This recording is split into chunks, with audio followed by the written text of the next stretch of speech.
Praise the lord. ఈ ఆదివారం కొరకు ఏర్పాటు చేయబడిన అంశాన్ని చూసినట్లయితే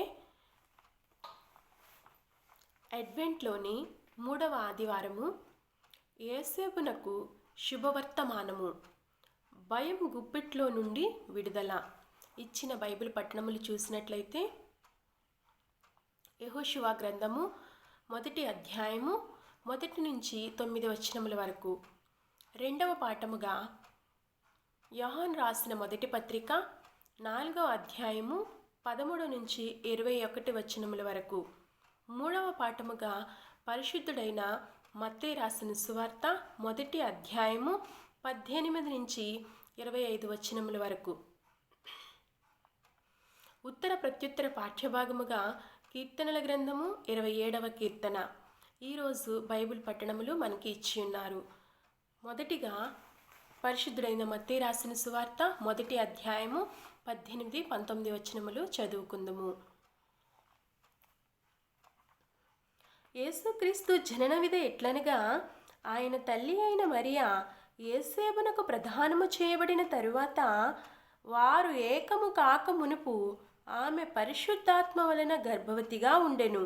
ఆమె భర్త అయిన యేసేపు నీతిమంతుడై ఉండి ఆమెను అవమానపరచనల్లక రహస్యముగా ఆమెను విడనాడ ఉద్దేశించెను. ప్రార్థన చేసుకుందాం. మహోన్నతుడును మహాగణుడను సకల ఆశీర్వాదాలకు సృష్టికర్తమైన తండ్రి, కారణభూతుడైన తండ్రి, నీకు స్తోత్రాలు చెల్లించుకుంటున్నాం తండ్రి. అయ్యా, ఇదిగో ఈ పరిశుద్ధ దినమ రోజు నీ మాటలు కొద్ది నిమిషాలు ధ్యానించుకోవటానికి నీ పరిశుద్ధాత్మ ప్రసన్నతను నా మీద ఉంచమని, వినుచున్న ప్రతి ఒక్కరికి కూడా నాయన వినగలిగిన మన మనస్సును గ్రహించగలిగే శక్తిని దయచేసి అయ్యా వారు వినుచుండగా ప్రభు ఒక్క మాటైన వారి హృదయాల్లో ఫలించే భాగ్యం దయచేయమని నజరేడైన యేసుక్రీస్తు నామమున ఈ కొద్ది మనములు మీ పాదముల చెంత పెట్టుకుని సమర్పించుకుంటున్నాను తండ్రి. Amen, amen, amen. యేసేపునకు శుభవర్తమానము, భయము గుప్పిట్లో నుండి విడుదల. ఇక్కడ మనం చూసినట్లయితే యేసేపు గారు చూసినట్లయితే బైబిల్లో అనేక మంది యేసేపులు మనం చూస్తూ ఉంటాము.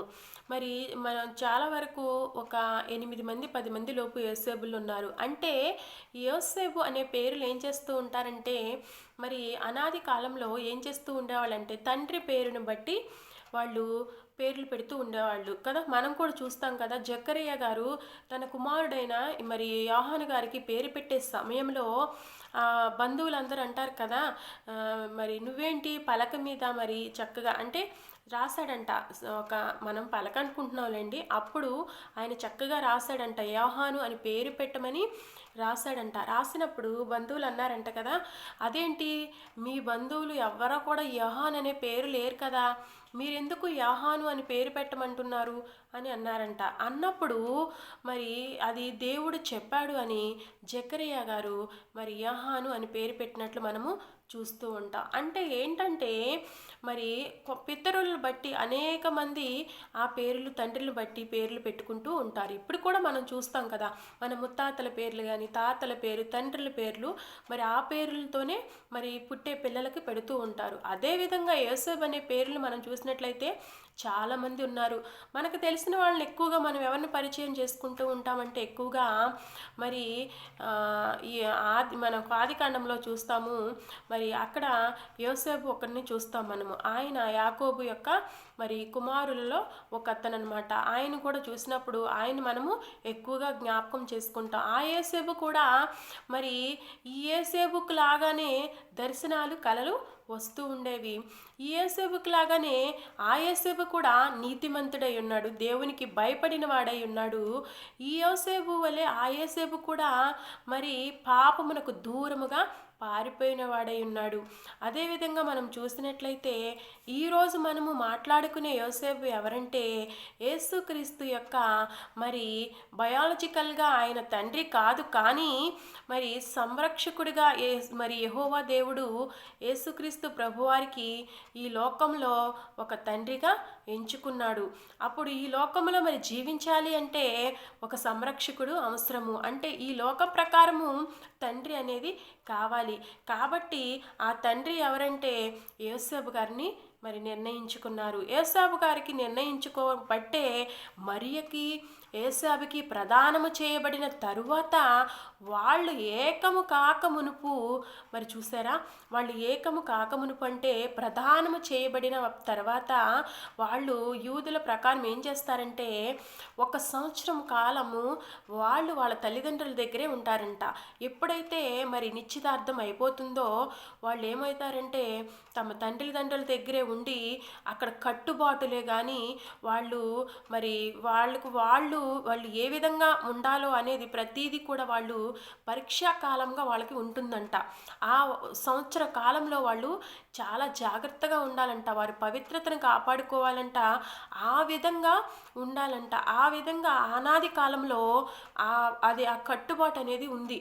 అలా ఉన్నప్పుడే అదే సమయంలో కన్య అయిన మరియ దగ్గరికి దేవదూత వచ్చి చెప్తుంది కదా, దయాప్రాప్తురాలా నీకు శుభము అనంగానే ఆ శుభవచనం ఏమిటా అని ఆమె తనలో తాను తొందరపడుతూ భయపడిపోయిందంట. మరియా, నీవు భయపడకు, దేవుని వలన నీవు కృప పొందితివి అని తెలియపరిచిందంట. అంటే ఇక్కడ మనం చూస్తున్నాము మరియ భయపడిపోయింది.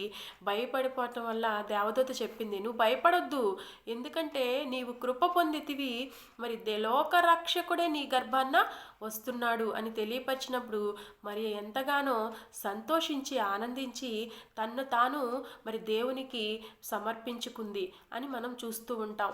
అలాంటి మరియకి యోసేపుతో ప్రధానమైంది.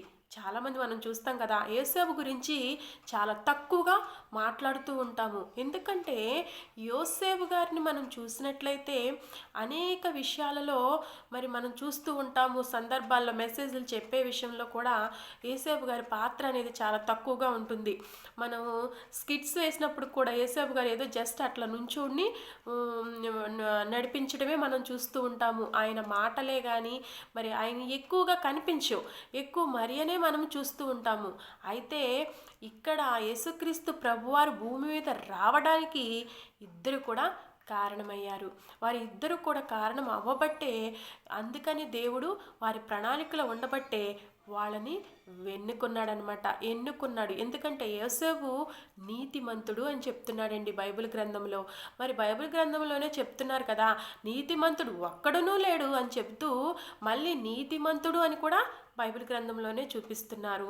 మరి అదేవిధంగా మనము చూస్తాము, ఈ తరము వారన్నిటిలో నీవే నాకు నీతిమంతుడిగా ఉన్నావని నోవాహుతో చెప్పటము ఆదికాండము మనము 7వ అధ్యాయంలో చూస్తూ ఉంటాము కదా.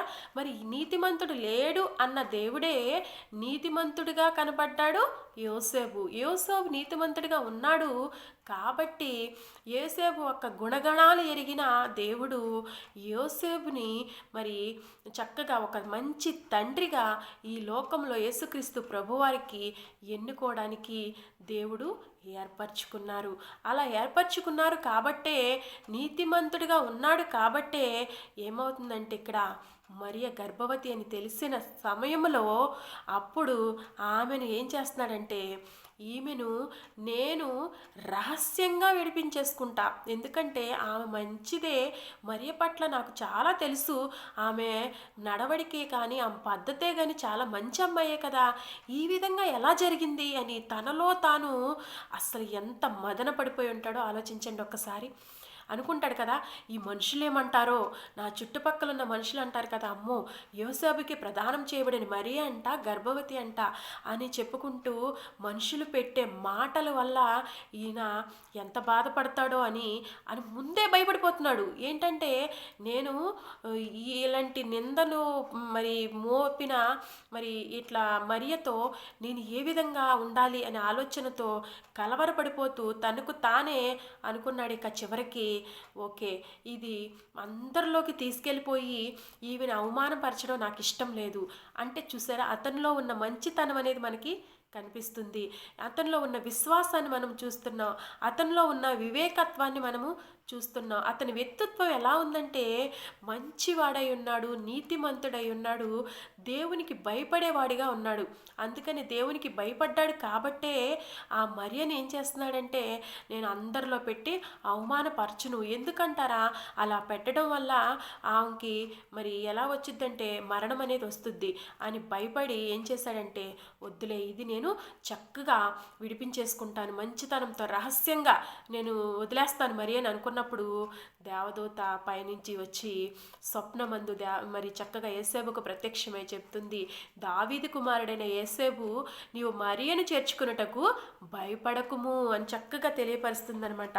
ఎందుకంటే నువ్వు ఎందుకు భయపడుతున్నావు, మరియను చేర్చుకోవడానికి నువ్వు భయపడొద్దు, ఆమె పరిశుద్ధాత్మ వలన గర్భము ధరించినదే తప్ప మరి వేరొకటి కాదు అని అక్కడ చెప్పి ఆయనకు నువ్వు యేసు అని పేరు పెడతావు అని కూడా చెప్పినట్లు చూస్తాము.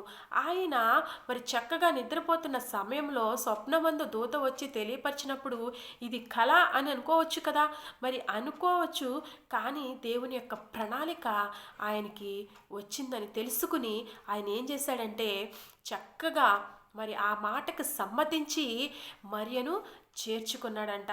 మరియను చేర్చుకుని ఆ భయం అనేది వెంటనే పోయిందంట. ఆయనకి ఎంత భయం ఉందంటే మనుషులందరూ ఏమనుకుంటారో, దీనివల్ల మాకెంత అవమానం వచ్చిద్దో అని భయపడిపోయాడు. కానీ రహస్యమందు చూచుచున్న తండ్రి ప్రతిఫలం ఇస్తాడు కదా. ఈయన ఏం చేశాడు, రహస్యంగా విడిపించేద్దామని చూశాడు, విడనాడదామని. కానీ రహస్యంగా చూస్తున్న తండ్రి మాత్రం చూస్తాడు. నువ్వు కూడా చూస్తున్నావేమో, నువ్వు రహస్యంగా చేస్తున్నావు చూడు నీ పాపాలు, నువ్వు రహస్యంగా అనుకుంటున్నావు, ఎవరూ చూడట్లేదులే కదా అనుకుంటున్నావు. కానీ ఒకానొక రోజు నీ పాపము బట్టబయలైనప్పుడు నువ్వు భయపడాల్సిన రోజు వస్తుంది. నీ పాపం గురించి నువ్వు ఏడవాల్సిన రోజు వస్తుంది. ఎందుకంటే రహస్యంగా చూస్తున్న దేవుడు నీ రహస్య స్థితిని చూస్తున్నాడు. నీ రహస్యంలో నువ్వు ఏమైతే చేస్తున్నావో ప్రతిదీ కూడా దేవుడు చూస్తున్నాడు. ఒకానొక సమయం ఉంది, దాని గురించి నీవు ఆలోచిస్తున్నావా? భయం అనేది మనుషులకి అనేక రకాలుగా వస్తూ ఉంటుంది. ఇప్పుడు యేసేపుకి ఎలా వచ్చింది, ఏ విధంగా మనుషులు నన్ను ఏ విధంగా బాధ పెడతారో మరియా అలాంటిది కాదని తన మనసు అనిపిస్తుంది. కానీ మనుషులు ఏమంటారో, మళ్ళీ ఆ పైన ఆమె ప్రదానం చేయబడిన తర్వాత ఈమె నాతో ఏ సంబంధము లేదు కదా, ఈమెకి ఎలా వచ్చింది అని తనలో తాను ఎన్ని మరి ఎటు పక్క నుంచి చూసి, ఇటు బంధువుల నుంచే కానీ, ఇటు సమాజంలో నుంచే కానీ, ఇటు ఏ వైపు నుంచి చూసినా ఆయనకి నిందలు అవమానాలు వస్తాయని భయముతో ఆయన ఆమెను విడనాడాలని ఉద్దేశించాడు. ఎలా విడనాడాలని ఉద్దేశించాడు? రహస్యంగా ఎందుకు విడనాడాలనుకుంటున్నాడు? అతడు నీతిమంతుడు కాబట్టి. ఇప్పుడు రోజుల్లో ఉంటాం కదా, ఏదన్నా తప్పు కానీ ఏదన్నా తెలిస్తే మరి భర్త గురించి కానీ భార్య గురించి కానీ ఏమన్నా తప్పులు తెలిసినాయి అనుకోండి, ఆ తప్పుని ఎంత చేస్తారో తెలుసండి. అది ఒక మనిషి నుంచి సమాజం, సంఘము నుంచి సమాజం నుంచి చుట్టుపక్కల ఉన్న ప్రాంతాలన్నిటికీ పాకిపోద్ది. ఎందుకు? నీకున్న భార్య భర్తే కదా, నువ్వు కలిసి ఉన్న నీ భార్య భర్తలతోనే మీరు చిన్న విషయానికే ఇంత చేసుకుని ఆమెను ఆ బహిరంగంగా అవమానపరుచుతున్నారే, అది కరెక్ట్ అంటారా? కాదు కదా. ఎందుకంటే దేవుడు నీకిచ్చిన భర్తనే కానీ భార్యనే కానీ ఏ విషయాల్లో నీవు అవమానపరుస్తున్నావు? ఆవిడ చేసింది తప్పనుకోండి, ఇది తప్పని ఆవిడతో చేసి సరిదిద్దుకుని దేవుని దగ్గర మొర్ర పెట్టుకుని దేవుని దగ్గర నుంచి నీవు ఆమెను మార్చుకోవాలని ప్రార్థిస్తున్నావా?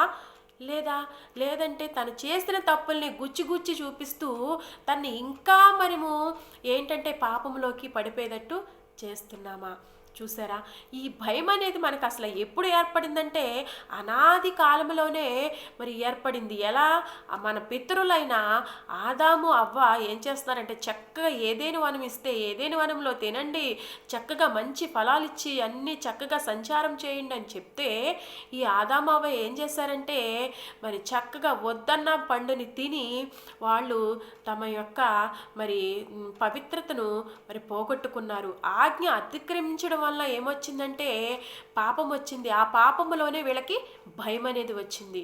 ఇప్పుడు రోజుల్లో పాపము వలనే భయం అనేది అనేక చోట్ల వస్తుంది. ఇప్పుడు చిన్న పెద్ద లేదండి, అనేక మంది పాపములో పడిపోయి తర్వాత దాని నుంచి ఎలా తప్పించుకోవాలనే భయముతో వాళ్ళు అనేక మంది చావటానికి కూడా సిద్ధపడుతున్నారు. కాబట్టే అనాది కాలంలో ఆదాము అవ్వను చూసినట్లయితే ఆదికాండము 3వ అధ్యాయం 8వ వచనంలో చూస్తాము. అక్కడ ఏమవుద్దంటే మరి చక్కగా చల్లపూట టైంలో రోజు యెహోవా దేవుడు వచ్చి ఆదాముతో అవ్వతో మాట్లాడుతూ ఉన్నప్పుడు వాళ్ళు ఎంతో చక్కగా ముచ్చటిచ్చు మాట్లాడుతూ ఉండేవాళ్ళంట. ఆ సమయంలో దేవుడు వచ్చి అడుగుతున్నాడు, ఆదామా ఎక్కడున్నావు అని అడిగినప్పుడు ఆయన ఏమని చెప్తున్నాడంటే, అయ్యా నేను నీ చెట్టు చాటును దాక్కున్నానని చెప్తున్నాడు. ఎందుకు నువ్వు చెట్టు చాటును దాక్కోవాల్సి వచ్చింది అని అడిగితే ఎందుకు తెలీదు, దేవునికి తెలుసు కదా సమస్తం. కానీ అయినా ఆదాము చెప్తాడేమో అని ఎందుకు దాక్కోవాల్సి వచ్చిందని అడిగితే, అయ్యా నువ్వు తినొద్దన్న పండును తిన్నాను, ఇదిగో నువ్వు నాకు ఇచ్చేవే ఈ అవ్వ చేతనే నేను తిన్నానని ఒకరి మీద ఒకరు నెపములు వేసుకున్నారు. అవ్వ సర్పం మీద, అలా ఒకరి మీద ఒక నెపం వేసుకుని వాళ్ళు వారి దిగంబరులుగా ఉన్నారని తెలుసుకుని ఆ భయముతో వాళ్ళు ఆకుల చాటున దాక్కున్నారంట.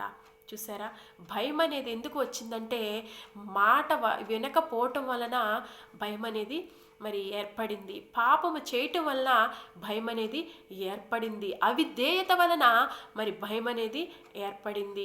ఈ భయము గుప్పిట్లో ఉండి ఇంత భయపడుతున్న సమయంలో దేవుడు ఒక ప్రణాళిక అనేది వేశాడు. ఏంటంటే ఈ భయములో నుంచి వీటిని విడిపించాలి అంటే మరి ఎవరు రావాలి అంటే నిర్దోషమైన మరి చేతులు కలిగిన వాడు, నిర్దోషమైన మరి రక్తము కలిగిన వాడు, నిర్దోషమైన మరి నిష్కలంకుడైన మనిషి రావాలి. ఆయన ఎవరంటే మరి యేసుక్రీస్తు ప్రభువారు అని అనాది కాలంలోనే ఆ భయము నుంచి విడిపించడానికి దేవుడు ఒక ప్రణాళిక వేసుకుని అదే వంశంలో నుంచి చక్కగా మరి అక్కడ అబ్రహాముకు ప్రమాణం చేశాడు. ఇదిగో అబ్రహాము, నువ్వు భయపడకు, నేను నీకు తోడై ఉన్నాను. ఇదిగో నువ్వు చూడు, ఒకసారి బయటకు వెళ్ళు, ఆకాశంను చూడు, భూమిని చూడు, ఇదిగో నీ సంతానము ఈ విధంగా అవుద్దని తెలియచేశాడు. అంత గొప్ప ధైర్యాన్ని అబ్రహాముకి ఇచ్చాడు. తర్వాత యాకోబు మరి తన అన్నను మోసం చేసేసి ఆయన ఐగుప్తుకి పారిపోయినప్పుడు మరి ఐగుప్తు నుంచి మళ్ళీ ఐగుప్తుకి వెళ్ళాలని చూసినప్పుడు అక్కడ కూడా ఎంతో భయంగా ఉంటున్న యాకోబుకి దేవుడు తెలియపరిచాడు. యాకోబు, నువ్వు భయపడొద్దని చక్కగా ఆదికాండము మనము 46వ అధ్యాయంలో కూడా చూస్తూ ఉంటాము. ఈ విధంగా చూసినట్లయితే మళ్ళీ యోసేపుని చూస్తూ ఉంటాము. యోసేపు అయితే ఫరో మరి ఎంత బాధలు పెట్టినప్పటికీ కూడా మరి ఆ ఫరో బాధలకి తట్టుకుని మరి పోతీఫర్ యొక్క ఆ శ్రేష్టలకు లొంగక ఆయన చక్కగా ధైర్యముతో దేవునికి మరి చక్కగా స్తుతించే మనిషిగా ఉన్నాడు. ఎందుకంటే మరి కొన్ని విషయాల్లో దేవుని యందు భయభక్తులు కలిగిన వాడు ఎలా ఉంటారంటే ఈ మోషే మరి ఈ యేసేపు వలె ఉంటారు. మరి దేవుని యందు భయభక్తులు కలిగిన వాళ్ళు ఎలా ఉంటారంటే పాపమునకు మరి అంటనీకోకుండా చూసుకుంటారు. దేవుని యందు భయభక్తులు కలిగిన వాళ్ళు ఎలా ఉంటారంటే నీతిమంతులుగా ఉంటారు. దేవుని యందు భయభక్తులు కలిగిన వాళ్ళు ఎలా ఉంటారంటే తెలివి వారికి అధికముగా ఉంటుంది. మరి అందుకే మన సామెతల గ్రంథంలో అన్నీ కూడా ఉంటుంది. ఏంటంటే యెహోవా యందు భయభక్తులు కలిగి ఉంటే జ్ఞానానికి మూలము, తెలివికి మూలము. మరి నీకు ఆరోగ్యమును, దీర్ఘాయువును, సుఖజీవమును సంవత్సరాలు నీకు రావాలంటే నీవు దేవుని యందు భయభక్తులు కలిగి ఉండాలి అని తెలియపరుస్తున్నారు. మనకిచ్చిన పాఠం అదే. భయము గుప్పిట్లో నుండి నీకు విడుదల కలగాలి. మరి యోసేపుని చూసినట్లయితే భయపడిపోతున్నాడు మరియను చేర్చుకోవటానికి. కానీ దూత వచ్చి చెప్పింది, నువ్వు భయపడొద్దు, నువ్వు ఎందుకు భయపడుతున్నావు, నువ్వు భయపడాల్సిన పని లేదు. లోకరక్షకునికి మరి జన్మనివ్వడానికి ఒక తండ్రిగా నేను సంరక్షకునిగా, ఒక గార్డియన్గా నేను నిన్ను మరి ఏర్పరచుకున్నారు దేవుడు. కాబట్టి నువ్వు భయపడొద్దు, మరియను చేర్చుకో అన్నప్పుడు చక్కగా మరియను చేర్చుకున్నాడు. దూత అనేక సార్లు యోసేపుకి 3 సార్లు చక్కగా ప్రత్యక్షమయ్యి చక్కగా నువ్వు ఏ మార్గాన్ని వెళ్ళాలి, ఏటు వెళ్ళాలి అని చక్కగా మరి గాబ్రియేలు గారు చక్కగా మరి యోసేపుకి నడిపించినట్లు మనము చూస్తూ ఉంటాము. అంతా శుభవర్తమానం తెచ్చింది. ఎందుకంటే విడిచిపెడదాం అనుకున్న సమయంలో, ఆ భయపడుతున్న సమయంలో ధైర్యాన్ని ఇచ్చిందనమాట. నిజమే కదా. ఈరోజు నువ్వు ఏ పాపంలో ఉండి భయపడిపోతున్నావో ఒకసారి జ్ఞాపకం చేసుకో. నువ్వు లేదంటే భయం అనేది ఈ రోజుల్లో చాలా మరి చూస్తూ ఉంటున్నాము. మరి వివాహాలు జరగకపోతే అదొక భయం, నాకు ఎప్పుడు పెళ్ళవుద్దా అని. మరి ఇంకా మరి చదువుకునేవాడికి ఒక భయం, నీకు రిజల్ట్స్ మరి ఎప్పుడు వస్తాయా, రిజల్ట్స్లో నేను పాస్ అవుతానా, నాకు మంచి ఉద్యోగం వచ్చుద్దా అని అదొక భయం. ఎవరికి వాళ్ళ ఏదో ఒకటి భయం చేత వాళ్ళు ఏమైపోతున్నారంటే వాళ్ళకు వాళ్ళే మరి వారి నోటంట వాళ్ళే తెచ్చుకుంటున్నారంట. అందుకే మరి మరి అంటారు కదా, నువ్వు నువ్వు ఏదైతే ఊహిస్తున్నావో, నువ్వు ఏదైతే అనుకుంటున్నావో అదే నీ మీదకి వస్తుంది. కాబట్టి చాలా జాగ్రత్త. భయపడటం వల్ల ఏమొస్తుందంటే నీకు ఉరి వస్తుంది అని తెలియపరుస్తున్నాడు. సామెతల గ్రంథంలో 29వ అధ్యాయము 25వ వచనంలో చూస్తాము, భయపడటం వల్ల ఏమొస్తుందంటే ఉరి వస్తుందంట. అందుకే దేవుడు కూడా చెప్పాడు, మీరు భయపడొద్దు అని. మనకి సంవత్సరానికి మరి 366 రోజులకి ఒక్కొక్క రోజు ఒక్కొక్క వాగ్దానం చొప్పున భయపడకు అని 366 సార్లు బైబిల్లో ఉందంటండి. మరి ఆ రోజుకు ఒక వాగ్దానం మనం చూసుకుంటున్నామా, రోజు భయపడుతూనే బతుకుతున్నామా, ఒకసారి ఆలోచన చేయాలి. ఈ క్రిస్మస్ దినాల్లో ఈ సంవత్సర చివరి కాలంలో ఉంటున్న నీవు ఈ నెలలో నీవు ఏ విధంగా ఉంటున్నావు? ఈ సంవత్సరం అంతా భయపడుతూనే జీవిస్తున్నావా? ఏ విషయంలో నువ్వు భయపడుతున్నావు? నిన్ను పట్టి బంధిస్తున్నా మరి ఆ సమస్య ఏంటో నీకే తెలియాలి. ఒకసారి ఆలోచన చేసుకోవాలి. ఎందుకంటే మనుషుడుగా నీవు ఏ విషయంలో భయపడుతున్నావో ఒకసారి జ్ఞాపకం చేసుకో. దేవునికి నీవు అప్పచెప్పుకున్నట్లయితే, నిన్ను నీవు అప్పచెప్పుకుంటే దేవుడు నీకు కలిగిన భయములన్నిటిలో నుండి కూడా విడిపిస్తాను, నీ ముందు నేను దూతలను ఉంచి వారిని రక్షిస్తానని కీర్తనల గ్రంథము 34వ కీర్తనలో కూడా మనము 4వ వచనంలో కూడా చూస్తాము. నాకు కలిగిన భయములన్నిటిలో నేను విడిపించావని దావీదు భక్తుడు చక్కగా తెలియచేస్తున్నాడు. అదేవిధంగా మనం చూసినట్లయితే మరి ప్రతి విషయంలో కూడా యోసేపు దేవునికి భయపడ్డాడు, విధేయత కలిగి ఉన్నాడు. కాబట్టే 3 సార్లు దేవదూత స్వప్నమందు కనబడి చక్కగా మంచి మార్గంలో నడిపించింది. అలా ధైర్యంగా ఉన్నాడు. చక్కగా ఈ లోకపు తండ్రి ఏ విధంగా మరి తమ కుమారుల్ని పెంచుతారో అదే విధముగా ఒక సంరక్షకుడిగా ఉంటూ యోసేపు మరి యేసుక్రీస్తు ప్రభువాన్ని ఈ లోకంలో పెంచారు. ప్రతి విషయంలో ఆయన తండ్రి బాధ్యత చక్కగా నెరవేర్చుకుంటూ వెళ్ళాడనమాట. ఆయన 8వ దినమున సున్నతి చేసేటప్పుడు కూడా మరి పావురాలనే కానీ గొవ్వలనే కానీ తెచ్చి అర్పించడం మరి ఆనాడు మోషే ధర్మశాస్త్ర ప్రకారం కూడా అదే విధాన్ని కొత్త నిబంధనలో కూడా ఆయన పాటించాడు.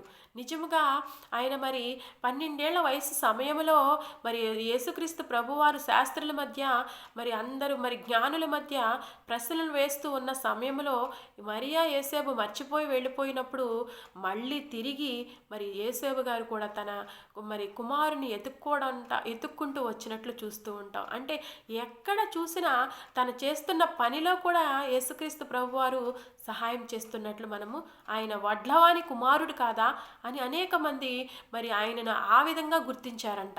ఈయన వడ్లవాని కుమారుడు కాదా, ఇంత జ్ఞానం ఈయనకి ఎలా వచ్చింది అని చాలామంది శాస్త్రులు పరిచయాలు కూడా అడిగారంట. ఎందుకలా అడిగారు అంటే మరి చక్కగా ఒక గార్డియన్గా యేసేపు గారిని మరి ఉంచడానికి కారణం ఏంటంటే మరి ఆనాడు దూత చెప్పిన మాట మరి ధైర్యంతో విన్నాడు, ఆ భయం అనేది పోగొట్టుకున్నాడు, మరియను చేర్చుకున్నాడు. మరి ఈ లోకంలో యేసుక్రీస్తు ప్రభువారికి ఒక సంరక్షకునిగా, ఒక గార్డియన్గా, ఒక తండ్రిగా చక్కగా మరి ఉన్నాడనమాట. ఆ విధంగా మరి ఉన్నాడు కాబట్టే ఈరోజు నీవు నేను కూడా యేసుక్రీస్తు ప్రభువారు ఈ లోకానికి వచ్చి మనకు కలిగిన భయములన్నిటినీ కూడా తొలగిస్తూ ఉన్నారు. ఆ తొలగిస్తూ ఉన్న సమయంలో నీవు ఇంకా ఏ విషయాల్లో భయపడుతున్నావో ఒక్కసారి నీవు జ్ఞాపకం చేసుకోవాలి. మనం చూసినట్లయితే మరి యెహోషువ గ్రంథము 1వ అధ్యాయంలో మనం చూస్తూ ఉంటాము. 1 నుంచి 9 వచనాలు చూసినట్లయితే ఇక్కడ మరి యెహోషువ గారిని మనం చూస్తూ ఉంటాము. ఈ యెహోషువ గ్రంథానికి ఉన్న ముందు మనము మోషే గారిని చూస్తూ ఉంటాము. మోషే గారు ఇశ్రాయేలీయుల ప్రజలకు మరి వాళ్ళు ఎలా బాధపడుతున్నారంటే ఐగుప్తు దేశంలో మరి ఎంతో నరకయాతన పడుతూ భయపడుతున్న సమయంలో యెహోవా దేవుడు మోషే గారిని ఏర్పాటు చేసుకున్నారు. మోషే గారి ద్వారా తర్వాత నాయకుడు ఎవరంటే యెహోషువను ఏర్పాటు చేసుకున్నారు. అయితే మనకిచ్చిన మన పాఠాన్ని మనం చూసుకుందాము. యెహోషువ గ్రంథము 1వ అధ్యాయము 1 నుంచి మనం చూసినట్లయితే ఇక్కడ ఉంటుంది కదా, ఇక్కడ ఒక మాట మనం చూద్దామండి. మరి 6వ వచనంలో చూసినట్లయితే, నీవు బ్రతుకు దినములన్నిటిలను ఏ మనుషులను నీ ఎదుట నిలవలేక యుండును, నేను మోషేకు తోడయుండునట్లు నీకును తోడయుందును, నిన్ను విడువను, నిన్ను ఎడబాయను, నిబ్బరము కలి ధైర్యముగా ఉండుము, వారికిచ్చేదనని నేను వారి పితరులతో ప్రమాణము చేసిన ఈ దేశము నిశ్చయముగా నీవు నీ ప్రజలు స్వాధీనము చేసుకుందురు. చూసారా, నేను ఇశ్రాయేలుకి చేశాను కదా వాగ్దానము. ఏ వాగ్దానం చేశారు? తర్వాత మోషే గారి తర్వాత ఈ మరి నూను కుమారుడైన యెహోషువ గారు మరి ఇశ్రాయేలీయుల ప్రజలకు నాయకత్వంగా ఉన్నట్లు మనము చూస్తాము. అయితే ఇంకొక విషయం ఏంటంటే, మరి మోషే గారు కూడా మరి దేవునికి మరి అక్కడ భయపడినట్లు కూడా మనము చూస్తూ ఉంటాము. అదేవిధంగా మళ్ళీ మోషే గారు కూడా మరి ఐగుప్తీయులకు భయపడి అక్కడ ఆయన మిథ్యాను దేశం పారిపోయాడు. అక్కడ కూడా ఏమని ఉంటుందంటే, అక్కడ ఐగుప్తీయుల ప్రజలకు భయపడి మోషే పారిపోయాడంట. మళ్ళీ తర్వాత దేవుడు మళ్ళీ ఏర్పరచుకున్నట్లు మనం చూస్తాము. అదేవిధంగా మరి అది నిర్గమాకాండం 2వ అధ్యాయంలో మనం చూస్తామండి మోషే గారి గురించి. అయితే యెహోషువ గారి గురించి మనం చూసినట్లయితే, ఇక్కడ మరి ఇశ్రాయేల్ ప్రజలను నడిపించడానికి యెహోషువ గారిని ఏర్పరచుకున్నారు. అంటే మోషే గారు చనిపోయిన తర్వాత మరి ఇక్కడ యెహోషువ గారు నాయకత్వం వహించారనమాట. అయితే ఆయన నాయకత్వం వహించినప్పుడు అక్కడ అసలు ఎందుకంటే అది మనం చూసినట్లయితే యెరికో పట్టణాన్ని దాటడానికి, ఆ యెరికో పట్టణం దాటిన తర్వాతే ఈ కానాను దేశం అనేది మరి వస్తుంది. ఆ కానానులో ప్రవేశించాలి అంటే మరి ఆ కానాను ప్రవేశించాలి, కానానులోకి వెళ్ళి చూసి రండి అని అక్కడ మనం చూసినట్లయితే మరి ప్రాంతాన్ని చూసి రమ్మని అక్కడ వేగువారిని పంపించినప్పుడు గోత్రానికి ఒక్కొక్కరు చొప్పున 12 మంది వెళ్ళి మరి అక్కడికి వెళ్ళి చూసొస్తారు. ఆ కానాను మరి ప్రాంతాన్ని చూసినప్పుడు అక్కడ 10 మంది మాత్రం అక్కడ ఉన్న ప్రాంతం గురించి ఏం చెప్తారంటే 10 గోత్రాల వాళ్ళు చెడుగా చెప్తారు. మరి ఈ 2 గోత్రాల వాళ్ళైన యెహోషువ మరి కాలేబు గారు ఏం చెప్తారంటే, వాళ్ళు కూడా వెళ్ళి చూసొచ్చి ఏం చెప్తారంటే, ఇశ్రాయేల్ ప్రజలకి మీరు అనుకుంటున్నట్టు అది చెడు దేశము కాదు, అక్కడ ఉన్న ఫలాలు మరి అవన్నీ తీసుకొచ్చి ఇశ్రాయేల్ ప్రజలకు చూపించి అక్కడ మరి పెద్ద దేశమైతే ఉంది, ఆ దేశంలో మీరు ఏమైతే అనుకుంటున్నారో ఆ ఫలాలు అవన్నీ కూడా మనము తినలేము, చేయలేము, ఆ మనుషులతో గెలవలేము, అక్కడ మనుషులు చాలా ఆజానుబాహులు అని మీరు చెప్తున్నారు కదా, ఈ 10 మంది గోత్రాలు చెప్తున్నారు కదా, వాళ్ళకలాగా కాదు, అది జయించగలము, ఎందుకంటే మన దేవుడు శక్తిమంతుడు, మనం జయించగలము అని యెహోషువ కాలేబు మాత్రం ఏం చెప్తున్నారంటే, ఒక ధైర్యంగా అక్కడ ఉన్న ప్రజలకు, భయపడుతున్న ప్రజలకు ఏం చెప్తున్నారంటే, ఆ దేశాన్ని మనం జయిస్తాం, ఆ దేశంలోకి మనం వెళతాము, ఎందుకంటే మనల్ని వాగ్దానం చేసిన దేవుడు మన పక్షాన్ని ఉన్నాడు. ఎందుకంటే దేవుడు చెప్పాడు కదా, నేను ధైర్యం కలిగి నిబ్బరంగా ఉండు, నేను మోషేకి తోడైనట్లు నీకును నేను తోడై ఉంటానని వాగ్దానం చేస్తాడు కదా. ఆ వాగ్దానాన్ని యెహోషువ నమ్మారు. నమ్మబట్టే కదా మరి ఆయన చక్కగా ఆ దేశం గురించి వీళ్ళు కూడా వెళ్ళారు, చూశారు, కానీ వీళ్ళు భయపడకోకుండా చక్కగా చెప్తున్నారు ఇశ్రాయేలు ప్రజలకి, మీరు భయపడొద్దు, వాళ్ళు చెప్పే మాటలు మీరు వినొద్దు, ఎందుకంటే మన దేవుడు శక్తివంతుడు, మన దేవుడు ఆ ప్రాంతంలోకి మనల్ని వెళ్ళనిస్తాడు, కాబట్టి మీరు భయపడొద్దు, నమ్మిక మాత్రం ఉంచండి అని చెప్తుంటే, కానీ ప్రజలు అక్కడ నమ్మలేకపోవడం వల్లే మరి నమ్మిన వాడు మాత్రమే వెళ్ళారు. ఎవరెవరు వెళ్ళారంటే యెహోషువ కాలేబు మాత్రమే మరి వెళ్ళినట్లు మనము చూస్తూ ఉంటాము. అదేవిధంగా చూసినట్లయితే ఆ భయం అనేది మరి ఇప్పుడు ప్రజల్లో కూడా ఎక్కువగా ఉంటూనే ఉంది. ఆ భయాన్ని నుంచి విడిపించడానికే మరి ఈ రోజుల్లో నీవు క్రీస్తు దగ్గరికి రావాలి. నువ్వు ఎప్పుడైతే యేసుక్రీస్తు దగ్గరికి వస్తావో ఆ భయం నుంచి నీవు దూరం అవుతావు. అదేవిధంగా మనం చూసినట్లయితే మరి ఈ విధంగా భయం గురించి మనం చూస్తే అనేకమైన రిఫరెన్స్లు ఉన్నాయి. కానీ కొంతమందిని మాత్రమే మనం చెప్పుకోవచ్చు. ఎందుకంటే కీర్తనల గ్రంథంలో దావీదుని మనం చూస్తూ ఉంటాము. అక్కడ కీర్తనల గ్రంథంలో ఏమనుందంటే 27వ కీర్తనంలో యెహోవా నాకు వెలుగును రక్షణ అయి ఉన్నాడు, నేను ఎవరికి వెరుతును, ఎవరికి భయపడుతును, నేను ఎవ్వరికి భయపడను, ఎందుకంటే నా దేవుడు నాకు వెలుగును నాకు రక్షణ అయి ఉన్నాడు అని ఎక్కడికెళ్ళినా సరే దావీదు దేవుణ్ణి స్తుతిస్తూనే ఉన్నాడు, ఎవ్వరికి భయపడకోకుండా. అప్పుడు ఆయన చిన్న ప్రాయంలో గొలియాతునే మరి సంహరించడానికి దేవుడు అంత శక్తినిచ్చాడంటే ఎందుకంటే ఏ విషయంలో భయపడలా. నేను నమ్మిన నా దేవుడు గొప్ప దేవుడు, నేను నమ్మిన నా దేవుడు శక్తివంతుడు, నాకు కలిగిన భయములన్నిటిలో నుండి నన్ను విడిపిస్తాడు. అయితే ఇప్పుడు ఈ రోజుల్లో ఈ సమయంలో నీవు ఏ భయం చేత మరి బాధపడుతున్నావు? బిడ్డల విషయంలో నువ్వు భయపడుతున్నావా? లేదా నీ భార్య విషయంలో నీవు భయపడుతున్నావా? నీ భర్త విషయంలో నీవు భయపడుతున్నావా? నీ బంధువుల విషయంలో భయపడుతున్నావా? నీ పొరుగువారి విషయంలో భయపడుతున్నావా? నీ చుట్టుపక్కల ఉన్న నీ నీ సమాజంలో ఉన్న ప్రతి ఒక్క మనిషి ఏ విషయంలో నిన్న భయపెడుతూ కలవరపరుస్తున్నారేమో.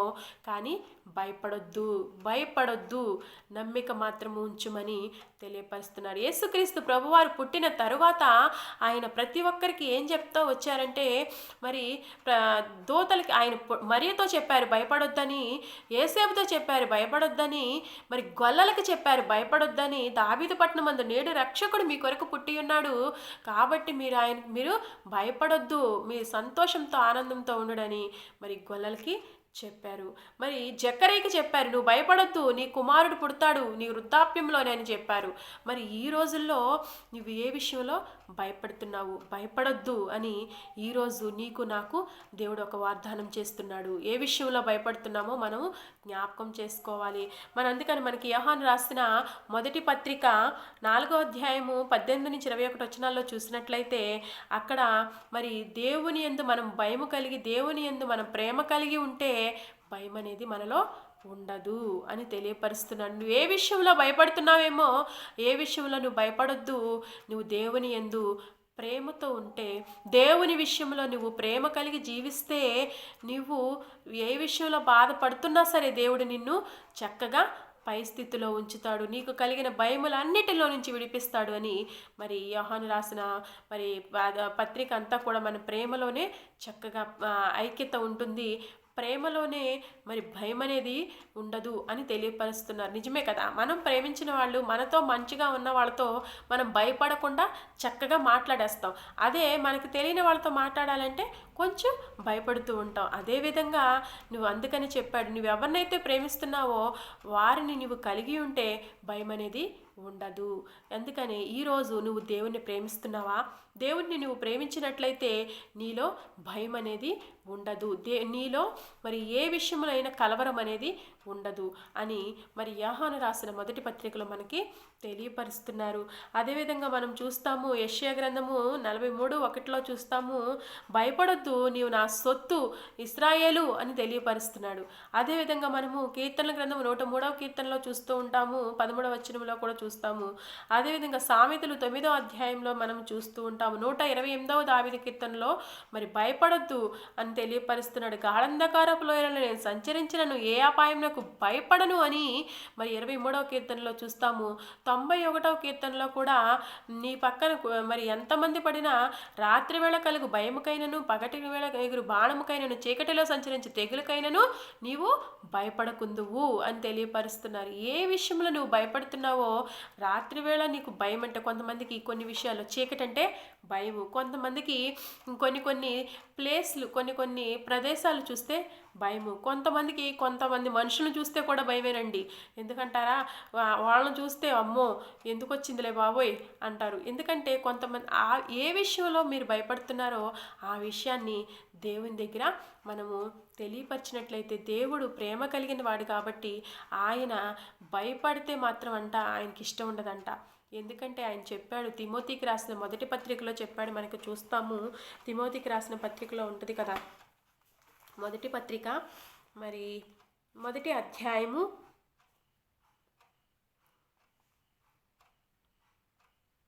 7వ వచనం. దేవుడు మనకు శక్తియు ప్రేమయు ఇంద్రియ నిగ్రహములు గల ఆత్మనే ఇచ్చెను, కానీ పిరికితనము గల ఆత్మనియ్యలేదు.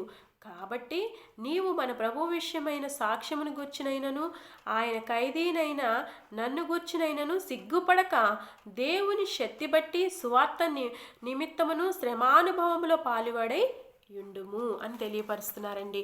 చూసారా, మీరు సిగ్గుపడద్దు, ఎందుకంటే మీరు భయపడద్దు. ఏ విషయంలో మీరు భయపడుతున్నారు? ఈ రోజుల్లో నువ్వు ఈ లోక విషయాల్లో భయపడుతూ కూర్చుంటే దేవుని సువార్త విషయంలో నువ్వు ఎందుకు భయపడుతున్నావు? ఒకసారి ఆలోచన చేయాలండి. ఈ లోక విషయాలంటే నీకు నాకు ఈరోజు నాకు ఇది కావాలి, ఫలానా రోజు ఇది కావాలి అని, ఇక ఇది దొరక్కపోతే దాని గురించి ఆలోచిస్తూ వాటి గురించే చింతిస్తూ కూర్చుంటున్నావు, కానీ సువార్త విషయంలో చింత నీకు ఉందా? దేవుడు తెలియపరుస్తున్నాడు, పిరికి వాళ్ళు డాంబికులు దేవుని రాజ్యంలో నిలవలేరు. నీవు సువార్త చేస్తున్న ఒక దైవజనుడిగా నీవు ఉన్నావు, మరి నీవు ఏ విషయంలో భయపడుతున్నావు? సువార్త విషయంలో భయపడుతున్నావా? మనుషులు అనేక మంది సాతానుడు వాళ్ళలోకి దూరి సువార్త విషయాల్ని అడ్డంకుల్ని కలిగిస్తూ ఉంటుంది. ఎందుకంటే దేవుని సువార్త ఎక్కడ ప్రబలమైపోయి ఎంతమంది మారిపోతారో అని సాతాను ఏం చేస్తుందంటే మనుషుల్లోకి దూరి వారిలో ఒక భయం అనేది ఏర్పరిచి ఏం చేస్తుందంటే సువార్తను అంగీకరించనీయకోకుండా చేస్తుంది. అలా అంగీకరించనీయకోకుండా ఉండకూడదు అని మరి భక్తుడు తెలియపరుస్తున్నాడు. తిమోతికి చక్కగా పౌలు గారు రాస్తున్నారనమాట. ఏమనంటే, నువ్వు పిరికిగా ఉండొద్దు, దేవుని విషయంలో నీవు ధైర్యంగా ఉండు. ధైర్యం కలిగిన వారిని దేవుడు కోరుకుంటాడండి. ఈ రోజుల్లో ధైర్యముగా నీతిమంతులుగా ఉండవాళ్లే కోరుకుంటాడు. యేసేపుని కోరుకోవడానికి కారణం ఏంటంటే అన్నీ మరి అసలు ఒక్కొక్క విషయాన్ని మీరు మళ్ళీ తలుచుకోండి. ఆ సిచ్యువేషనే మరి నీకు కానీ వచ్చుంటే ఒకసారి ఆలోచించండి. ఆ పరిస్థితులు, చుట్టూరు జనాలు, సమాజము, ఊర్లే మనుషులు అందరూ, రాజులు, ఈ వార్త ఎక్కడికెక్కడికో వెళ్ళిపోయింది. అలాంటి భయంకరమైన సమయాలలో ఆ సమయంలో కూడా యోసేపు ధైర్యంగా ఉన్నాడండి. మరియ పక్షాన్ని ఉన్నాడు, మరియను విడిచిపెట్టుకోకుండా ఉన్నాడు.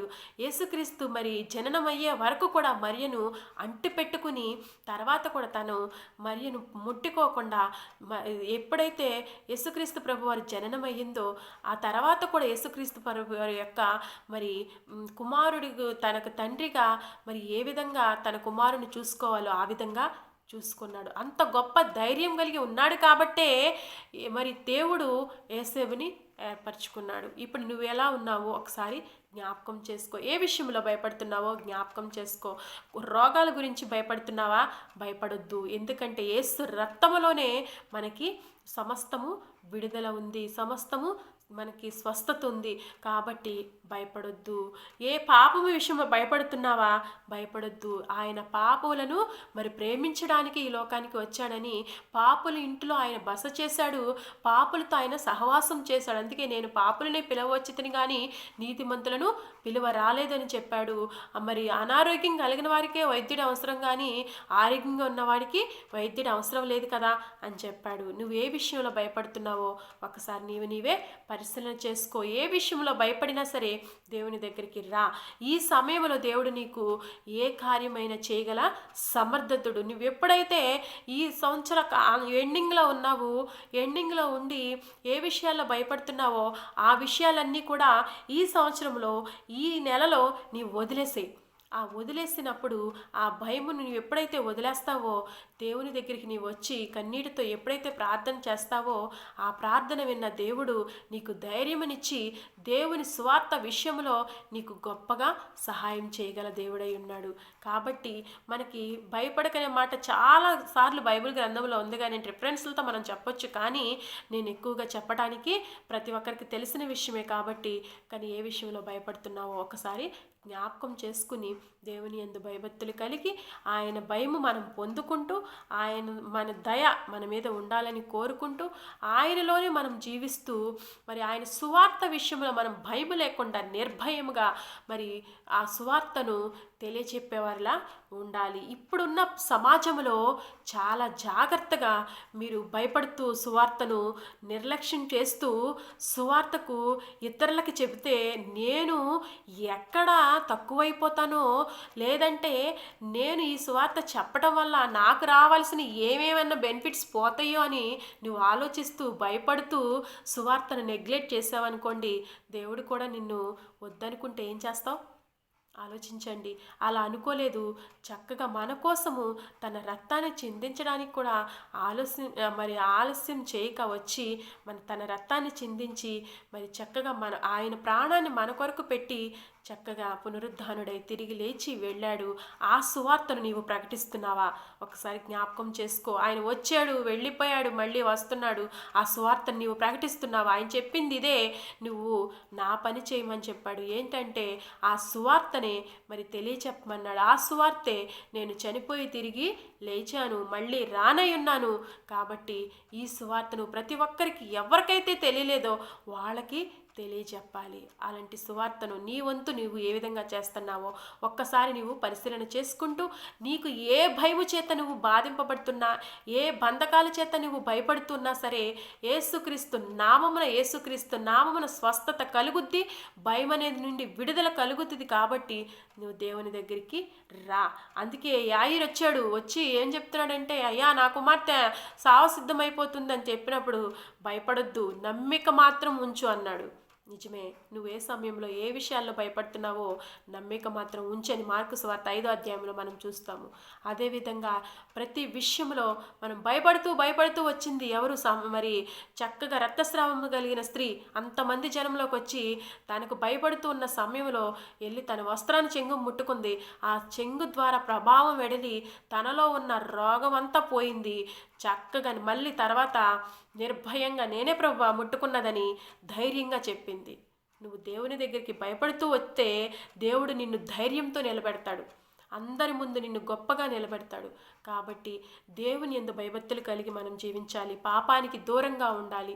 యేసుక్రీస్తు ప్రభువారిని ఈరోజు నీవు సొంత రక్షకంగా అంగీకరించినట్లయితే ఆయన సువార్తను ప్రకటించే వ్యక్తిగా నీవు ఉండాలని కోరుకుంటూ, ఈ కొద్ది మాటలు మరి తప్పులుంటే దయతో మన్నించాలని కోరుకుంటూ యేసుక్రీస్తు నామమున ముగిస్తున్నాను. Praise the Lord, praise the Lord, praise the lord.